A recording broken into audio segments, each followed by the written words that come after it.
Alice grows and shrinks. After finding herself too large to fit through the tiny door into the beautiful garden, Alice felt very sad. "Oh, how I wish I could get smaller or larger whenever I need to," she exclaimed. As she sat wondering what to do next, she noticed a small bottle with a label that read, "Drink me." Alice remembered the bottle she had found earlier, which made her shrink, and hoped this one would help her. "If it makes me smaller, I can fetch the key from the table," she thought. Without further hesitation, she took a small sip. Immediately, she began to shrink until she was only 10 inches high. "Perfect," said Alice, and she ran to the table to get the key. But just then, she realized she had left the key on top of the table, which was now too high for her to reach. "Oh no," cried Alice. "How will I ever get out of here?" In her frustration, Alice noticed a small glass box under the table. Inside the box was a tiny cake with the words, "Eat me," written in currants.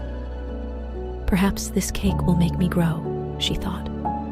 She took a small bite, and sure enough, she started growing and growing until she was too large to fit through the door again.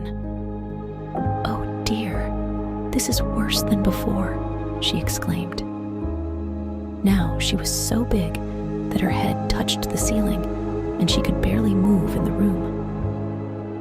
"I must be very careful with what I eat or drink here in Wonderland," she thought. "I seem to be getting all the wrong sizes." Just then, Alice saw a fan lying on the floor.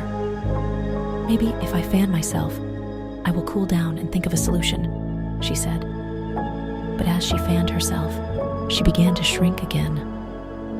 This time, she stopped just in time to be her right size, small enough to get through the door and into the beautiful garden. Holding the key in her hand, Alice unlocked the tiny door. As she stepped through, she found herself in the most wonderful garden she had ever seen. There were bright, colorful flowers, sparkling fountains, and the sweetest smelling air. Alice felt a sense of relief and excitement. But Wonderland was a place of endless surprises. What new adventures and peculiar characters would Alice meet next? Would she find the White Rabbit and discover the secrets of this magical world? Stay tuned for the next episode of Alice's Adventures in Wonderland. Episode 3: Alice Meets the White Rabbit. As Alice wandered through the beautiful garden, she marveled at the vibrant flowers and sparkling fountains. She was beginning to forget all her troubles when suddenly she spotted the White Rabbit again. He was hurrying along, still looking very worried and glancing at his pocket watch. Oh dear, I shall be too late," he muttered. Curiosity piqued, Alice ran after the White Rabbit. "Wait, please wait," she called. But the rabbit didn't stop. He hurried along a little path that led out of the garden and into a forest. Alice followed him, determined to find out where he was going. They ran through the trees until they came to a neat little house with a bright green door. To her surprise, the White Rabbit went straight inside. Alice hesitated for a moment, but her curiosity got the better of her. She gently knocked on the door. There was no answer, so she turned the handle and stepped inside. The house was cozy and quaint, with tiny furniture and a cheerful fireplace. On a little table near the door, she saw a pair of white gloves and a fan. Just then, the White Rabbit appeared. He looked very flustered. "Why, Mary Ann, what are you doing here?" he asked, mistaking Alice for his housemaid. "Go fetch me my gloves and fan, quick now." Alice, too surprised to correct him, quickly handed over the gloves and the fan.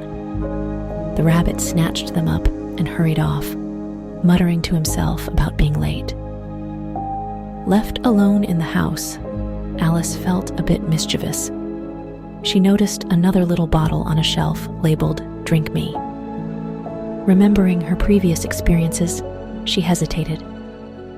But her curiosity got the better of her, and she took a tiny sip.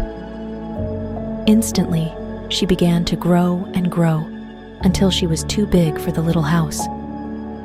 Her head hit the ceiling, and her arms and legs stuck out of the windows and door. "Oh, no, not again," she cried. Just then, she heard a commotion outside. The white rabbit had returned, and he was not alone.